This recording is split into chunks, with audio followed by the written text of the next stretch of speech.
तो आओ जरा अभी इन सवालों को लगाने का तरीका समझते हैं। सबसे पहले मेरे को यहाँ पर इक्वेशन बनानी आनी चाहिए। इक्वेशन बनाते हैं। सबसे पहले क्या लिखा हुआ है? रिफ्रैक्टिव इंडेक्स, तो मैंने लिखा n ऑफ मीडियम 1, तो मैंने लिखा 1 with respect to 2। Okay sir.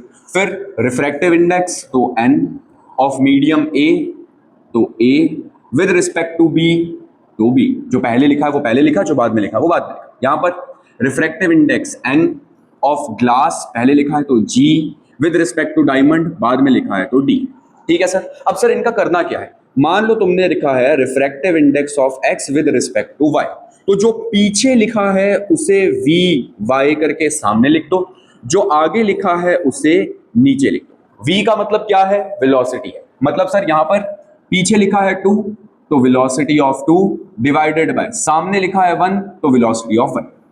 पीछे लिखा है b, तो velocity of b divided by सामने लिखा है a, तो नीचे आ जाएगा वेलोसिटी ऑफ a। पीछे लिखा है d यानी डायमंड, तो velocity of diamond divided by नीचे आ जाएगा क्या? Velocity of glass. तो ये हमने रिफ्रैक्टिव इंडेक्स इस प्रकार के फॉर्मेट से लिखना सीख लिया। अब एक सिंपल सी बात समझो, रिफ्रैक्टिव इंडेक्स इनवर्सली प्रोपोर्शनल होता है स्पीड के। अगर किसी का रिफ्रैक्टिव इंडेक्स ज्यादा होगा तो उस मीडियम की जो स्पीड होगी वो क्या होगी भैया? कम। इनवर्सली प्रोपोर्शनल होने का मतलब अगर रिफ्रैक्टिव इंडेक्स ऊपर लिखा है तो स्पीड नीचे लिखी जाएगी, अगर स्पीड नीचे लिखी है तो रिफ्रैक्टिव इंडेक्स ऊपर लिखा जाएगा। अब सब इसका क्या तात्पर्य है इस सवाल में समझाता हूं। क्या लिखा हुआ है? रिफ्रैक्टिव इंडेक्स ऑफ वाटर दिया हुआ है हमें 4/3 के बराबर, और रिफ्रैक्टिव इंडेक्स ऑफ ग्लास दिया हुआ है 3/2 के बराबर। तो मतलब रिफ्रैक्टिव इंडेक्स ऑफ वाटर है 4/3, रिफ्रैक्टिव इंडेक्स ऑफ ग्लास है 3/2।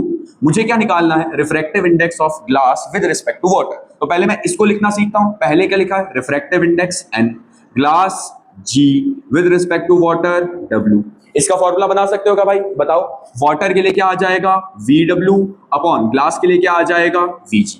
कोई भी दिक्कत वाली बात? अच्छा जी। अब आगे वेलोसिटी और रिफ्रैक्टिव इंडेक्स इनवर्स रिलेशन में होता है, तो अगर वेलोसिटी ऊपर लिखी है तो रिफ्रैक्टिव इंडेक्स कहां लिखा जाएगा? नीचे। ऊपर किसकी वेलोसिटी है? वाटर की, तो नीचे किसका रिफ्रैक्टिव इंडेक्स आएगा? वाटर का।